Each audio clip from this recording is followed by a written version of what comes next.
Bonjour Sandra Freeman. Bonjour Bruce Toussaint, bonjour à tous. La foire de Paris, on en parlait d'ailleurs dans le journal de 6h30, Europe 1 est partenaire, vous le savez, ça réunit près de 3000 exposants. Vous avez choisi, vous, de nous parler ce matin d'une somme d'innovations qui y sont exposées. Un peu loufoque, on peut le dire, mais très marquante.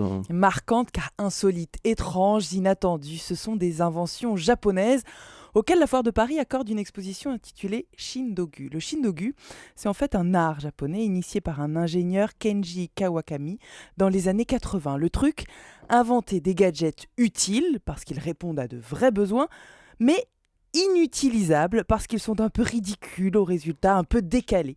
Mais il faut savoir que la conception de ces objets répond à des règles strictes, par exemple être conçu pour la vie quotidienne, compris par tout le monde, innocent et assez bon enfant. Utile mais inutilisable. Alors par exemple, quel genre d'objet ? Ça part d'un besoin logique. Par exemple, vous en avez assez d'avoir les chaussures trempées quand il pleut. Voilà les mini parapluies qui se posent sur les chaussures. Vous ne supportez plus de chercher des mouchoirs dans votre sac ? Pas de problème. Le papier toilette chapeau, il est posé sur votre crâne et se déroule devant votre visage si besoin. Vous pourrez aussi trouver la collerette en plastique qu'on fixe autour de son visage. Ça vous donne une petite allure de fleurs. Oui. Elle sert quand on mange à se protéger des protections et empêche aussi de faire tomber ses cheveux dans l'assiette.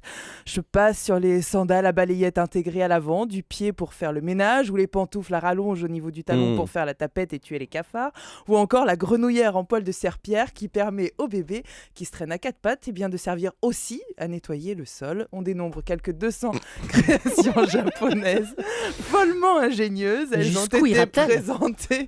Il y en a 200, Julie.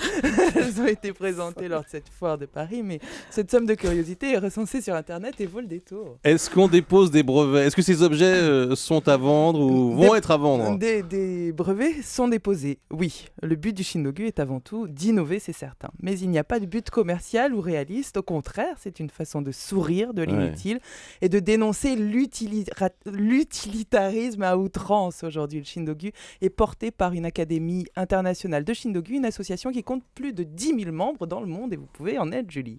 J'aime beaucoup la grenouillère en poil de serpillière qui permet au bébé qui marche à quatre pattes de nettoyer le sol. C'est très joli. Magnifique. Au moins un bébé sert à quelque chose. Évidemment, enfin. Voilà, enfin. Merci Sandra Freeman.